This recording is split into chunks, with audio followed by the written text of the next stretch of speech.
आकाशवाणी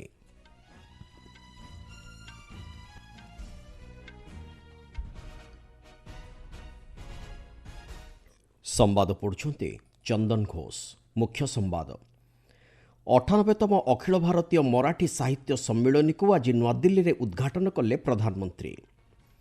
प्रतिद्वंदिता बदल में सहयोग उपर प्राथमिकता दे G20 कार्य करने उचित बोली कहिले वैदेशिक व्यापार मंत्री।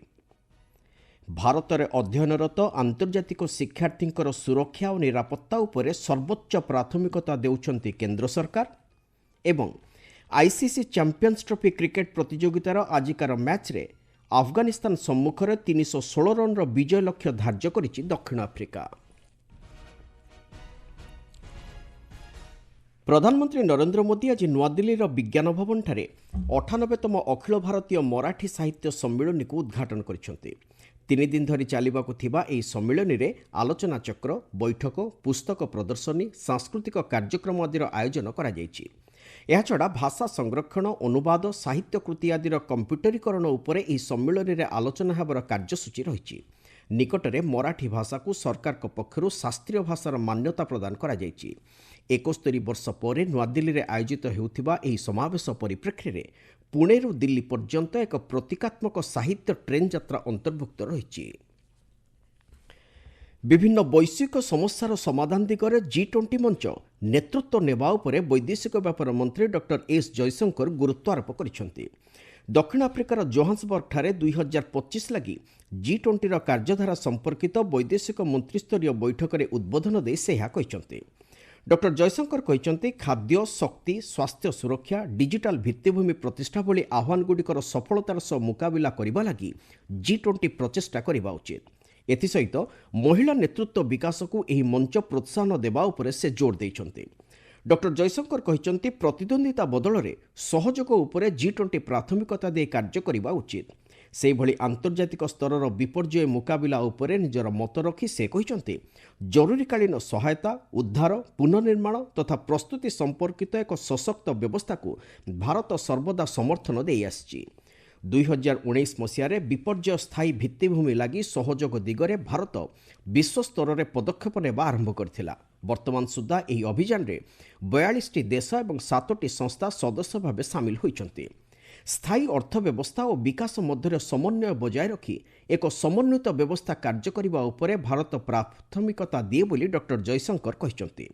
आंतर्जातिक सौर मेंट गठन द्वारा जलवायु परिवर्तन क्षेत्र में वैश्विक सहयोग दिगरे भारतर प्रतिश्रुतिबद्धता प्रतिफलित हुए बोली वैदेशिक व्यापार मंत्री मतव्यक्त करिसेंति। वैदेशिक व्यापार मंत्री डॉक्टर एस जयशंकर तांकर चीन प्रतिपक्ष वांग यीଙ୍କ सहित दक्षिण आफ्रिकार जोहान्सबर्ग ठारे आज द्विपक्षीय आलोचना करिसेंति।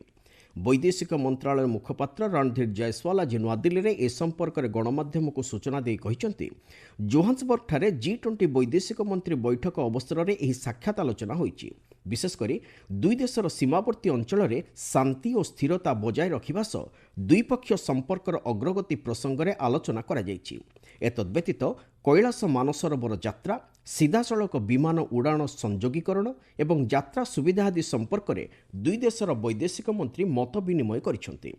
बैठक में भाग नहीं वैदेशिक व्यापार मंत्री डॉक्टर जयशंकर कहिसेंति G20 को अधिक सुरक्षित तथा एक समयोपयोगी मंच भाव गढ़ी तोलिबा दिगरे उभय भारत और चीन कठिन परिश्रम करिसेंति। आंतर्जातिक स्तर में सहयोग वृद्धि दिगरे यह सहायक हो पारिछि। डॉक्टर जयशंकर कहिसेंति भारत एवं चीन G20, ब्रिक्स और सांघाई सहयोग संगठन सदस्य भाव दायित्व तुलाई आसुछन्ति। दुई देशर आपस स्वार्थ जड़ित अनेक प्रसंग समेत विभिन्न आंचलिक और विश्वस्तरीय समस्या उपरे एही बैठक में डॉक्टर जयशंकर आलोकपात करिसेंति। भारत में अध्ययनरत आंतर्जातिक शिक्षार्थींकर सुरक्षा, निरापत्ता तथा सामग्रिक कल्याण दिगरे केंद्र सरकार सर्वोच्च प्राथमिकता देउछन्ति बोली वैदेशिक मंत्रालय कहिछि। आज नुआदिल्ली रे मंत्रालयर मुखपात्र रणधीर जायसवाल गणमाध्यम को ओडिशार एक घरोई विश्वविद्यालय किट रे नेपाल छात्री आत्महत्या मामला संपर्क में सूचना दे यह कहिसेंति। एही घटना को दुर्भाग्यजनक बोली कहिबा सह एही मामला रे केंद्र सरकार, नेपाल सरकार, ओडिशा सरकार एवं किट कर्तृपक्ष सहित नियमित जोगाजोग रे अछंती बोली से कहिसेंति। ଇତିମଧ୍ୟରେ ରାଜ୍ୟ ସରକାର ମାମଲାର ପୁଙ୍ଖାନୁପୁଙ୍ଖ ଅନୁସନ୍ଧାନ କରିବା ଲାଗି ଏକ ଉଚ୍ଚସ୍ତରୀୟ ତଦନ୍ତ କମିଟି ଗଠନ କରିଛନ୍ତି। କମିଟି ମଧ୍ୟ ଏହାର କାର୍ଯ୍ୟ ଆରମ୍ଭ କରିସାରିଥିବା ସୂଚନା ମିଳିଛି। ଏହି ମାମଲାରେ ଓଡ଼ିଶା ପୁଲିସ ମୁଖ୍ୟ ଅଭିଯୁକ୍ତ ସମେତ ଅନ୍ୟ କେତେକ ବ୍ୟକ୍ତିଙ୍କୁ ଗିରଫ କରି ସେମାନଙ୍କ ବିରୋଧରେ ମାମଲା ରୁଜୁ କରିଛି ବୋଲି ଶ୍ରୀ ଜୟସ୍ୱାଲ କହିଛନ୍ତି। We have maintained close contact with the Nepalese authority. Pursuant to our outreach, several steps have been taken by the Odisha government as well as the KIT Institute to address the situation. Odisha police has made several arrests, including the accused, and cases have been filed against these people. ଯୁକ୍ତରାଷ୍ଟ୍ର America ରାଷ୍ଟ୍ରପତି Donald ଟ୍ରମ୍ପଙ୍କର America ଅନୁଦାନ ଯୋଗାଣ ସମ୍ପର୍କିତ ଏକ ପ୍ରଶ୍ନର ଉତ୍ତରରେ ଶ୍ରୀ ଜୟସ୍ୱାଲ କହିଛନ୍ତି ସମ୍ପୃକ୍ତ ବିଭାଗ ଏବଂ ସଂସ୍ଥା ଅନୁସନ୍ଧାନ କରୁଛନ୍ତି। ଅନ୍ୟ ଏକ ପ୍ରଶ୍ନର ଉତ୍ତରରେ ଶ୍ରୀ ଜୟସ୍ୱାଲ କହିଛନ୍ତି ଆମେରିକାରେ ବେଆଇନ ଭାବେ ରହୁଥିବା ଭାରତୀୟଙ୍କୁ ସ୍ଥାନୀୟ ବିମାନ ଯୋଗେ ପାନାମା ଓ କୋଷ୍ଟାରିକାକୁ ନିଆଯାଇଥିବା ସମ୍ପର୍କରେ ଭାରତ ସରକାର ସେଠାକାର ପ୍ରଶାସନ ସହିତ ଯୋଗାଯୋଗରେ ଅଛନ୍ତି। ଆମେରିକାରୁ ସେଠାକୁ ଫେରିଥିବା ବ୍ୟକ୍ତିମାନେ ଭାରତୀୟ କି ନୁହେଁ ସେ ସମ୍ପର୍କରେ ଯାଞ୍ଚ କରାଯାଉଛି। ଏହାପରେ ଭାରତୀୟଙ୍କୁ ସେଠାରୁ ସ୍ୱଦେଶ ଅଣାଯିବାର ବ୍ୟବସ୍ଥା କରାଯିବ ବୋଲି ଶ୍ରୀ ଜୟସ୍ୱାଲ କହିଛନ୍ତି। ଆପଣମାନେ ସମ୍ବାଦ ଶୁଣୁଛନ୍ତି ଆକାଶବାଣୀରୁ। ପ୍ରଧାନମନ୍ତ୍ରୀ ନରେନ୍ଦ୍ର ମୋଦି ଆସନ୍ତା 23 ତାରିଖ ରବିବାର ଦିନ ଆକାଶବାଣୀର ମନ୍ କି ବାତ୍ କାର୍ଯ୍ୟକ୍ରମରେ ଜନସାଧାରଣଙ୍କ ସହ ଭାବ ବିନିମୟ କରିବେ। ଏହା ହେବ ତାଙ୍କର ମାସିକ ରେଡିଓ ମନ୍ କି ବାତ୍ କାର୍ଯ୍ୟକ୍ରମର 119ତମ ସଂସ୍କରଣ। ମନ୍ କି ବାତ୍ କାର୍ଯ୍ୟକ୍ରମ ଆକାଶବାଣୀ ଓ ଦୂରଦର୍ଶନର ସମସ୍ତ ନେଟୱାର୍କ, ଆକାଶବାଣୀ ସମ୍ବାଦ website O news on air mobile ଆପ୍ରେ ଉପଲବ୍ଧ ହେବ। ଏହା ଆକାଶବାଣୀ ସମ୍ବାଦ, ଡିଡି ନ୍ୟୁଜ୍, ପିଏମ୍ଓ ଏବଂ ସୂଚନା ଓ ପ୍ରସାରଣ ମନ୍ତ୍ରଣାଳୟ ୟୁଟ୍ୟୁବ୍ ଚ୍ୟାନେଲରେ ଲାଇଭ୍ ଷ୍ଟ୍ରିମିଂ କରିବ। ହିନ୍ଦୀ ପ୍ରସାରଣ ପରେ ପରେ ଆକାଶବାଣୀ କାର୍ଯ୍ୟକ୍ରମର ଆଞ୍ଚଳିକ ଭାଷାନ୍ତରଣର ପ୍ରସାରଣ କରିବ। ସ୍ୱରାଷ୍ଟ୍ରମନ୍ତ୍ରୀ ଅମିତ ଶାହା ଆସନ୍ତାକାଲି ମହାରାଷ୍ଟ୍ରର ପୁଣେଠାରେ 27ତମ ପଶ୍ଚିମାଞ୍ଚଳ କ୍ଷେତ୍ରୀୟ ପରିଷଦ ବୈଠକରେ ଅଧ୍ୟକ୍ଷତା କରିବେ। ଏହି ପରିଷଦରେ ଗୁଜରାଟ, ଗୋଆ, ମହାରାଷ୍ଟ୍ର, କେନ୍ଦ୍ରଶାସିତ ଅଞ୍ଚଳ ଦାଦ୍ରା ଓ ନଗର ହାବେଳି ଏବଂ ଡାମନ ଓ ଡିଉ ରହିଛନ୍ତି। କ୍ଷେତ୍ରୀୟ ସ୍ତରରେ ମୌଳିକ ଢାଞ୍ଚା, ଖଣି, ପରିବେଶ, ଜଙ୍ଗଲ, ଖାଦ୍ୟ ନିରାପତ୍ତା ଆଦି ପ୍ରସଙ୍ଗରେ ଏହି ବୈଠକରେ ଆଲୋଚନା ହେବାର କାର୍ଯ୍ୟସୂଚୀ ରହିଛି। ନୂଆଦିଲ୍ଲୀରେ ଆସନ୍ତାକାଲି ପୁସା କୃଷି ବିଜ୍ଞାନ ମେଳା 2025 ଆୟୋଜିତ ହେବ। କେନ୍ଦ୍ର କୃଷି ଓ କୃଷକ କଲ୍ୟାଣ ମନ୍ତ୍ରୀ ଶିବରାଜ ସିଂ ଚୌହାନ ଏହି ମେଳାକୁ ଉଦ୍ଘାଟନ କରିବେ। ଉନ୍ନତ କୃଷି ବିକଶିତ ଭାରତ ବିଷୟବସ୍ତୁ ଆଧାରିତ ଏହି ମେଳା 3 ଦିନ ଧରି ଚାଲିବ। ଭାରତୀୟ କୃଷି ଗବେଷଣା ପ୍ରତିଷ୍ଠାନର ନୂତନ ଜ୍ଞାନକୌଶଳ ଦ୍ୱାରା ବିକଶିତ ବିଭିନ୍ନ କିସମର ଉଦ୍ଭିଦ ଏହି ମେଳାରେ ପ୍ରଦର୍ଶିତ ହେବ। ମେଳାରେ କୃଷି ବିଜ୍ଞାନ କେନ୍ଦ୍ର, କୃଷକ ଉତ୍ପାଦ ସଂଗଠନ, ଉଦ୍ୟୋଗୀ ଓ ବିଭିନ୍ନ ଷ୍ଟାର୍ଟଅପ୍ ସଂସ୍ଥା ପକ୍ଷରୁ ବିଭିନ୍ନ ଉତ୍ପାଦ ଓ କୃଷି ସମ୍ବନ୍ଧୀୟ ଜ୍ଞାନକୌଶଳ ପ୍ରଦର୍ଶିତ ହେବ। ସୁପ୍ରିମକୋର୍ଟ କଲେଜିୟମ୍ ବମ୍ବେ ହାଇକୋର୍ଟରେ 3 ଜଣ ଅତିରିକ୍ତ ବିଚାରପତିଙ୍କୁ ସ୍ଥାୟୀ ବିଚାରପତି ନିଯୁକ୍ତି କରାଯିବା ପ୍ରସ୍ତାବକୁ ଅନୁମୋଦନ କରିଛନ୍ତି। ପ୍ରଧାନ ବିଚାରପତି ସଞ୍ଜୀବ ଖାନ୍ନାଙ୍କ ଅଧ୍ୟକ୍ଷତାରେ ଗତକାଲି ଅନୁଷ୍ଠିତ କଲେଜିୟମ୍ ବୈଠକରେ ବିଚାରପତି ଶୈଳେଶ ପ୍ରମୋଦ ବ୍ରାହ୍ମେ, ଫିରଦୌସ ଫିରୋଜ ପୁନିୱାଲା ଓ ଜିତେନ୍ଦ୍ର ଶାନ୍ତିଲାଲ ଜୈନଙ୍କୁ ସ୍ଥାୟୀ ବିଚାରପତି କରିବା ପାଇଁ ଅନୁମୋଦନ କରାଯାଇଛି। ଏତଦ୍ବ୍ୟତୀତ ବମ୍ବେ ହାଇକୋର୍ଟର ଅତିରିକ୍ତ ବିଚାରପତି ଜଷ୍ଟିସ୍ ମଞ୍ଜୁଷା ଅଜୟ ଦେଶପାଣ୍ଡେଙ୍କ କାର୍ଯ୍ୟକାଳକୁ 1 ବର୍ଷ ପାଇଁ ବୃଦ୍ଧି କରିବା ପ୍ରସ୍ତାବକୁ କଲେଜିୟମ୍ ମଞ୍ଜୁରୀ ଦେଇଛି। ପ୍ରଧାନମନ୍ତ୍ରୀ ନରେନ୍ଦ୍ର ମୋଦି ଆସନ୍ତା ସୋମବାର ଦିନ ପ୍ରଧାନମନ୍ତ୍ରୀ କିଷାନ ସମ୍ମାନ ନିଧି ଯୋଜନାର 19ତମ କିସ୍ତି ବାବଦ ଅର୍ଥ ପ୍ରଦାନ କରିବେ।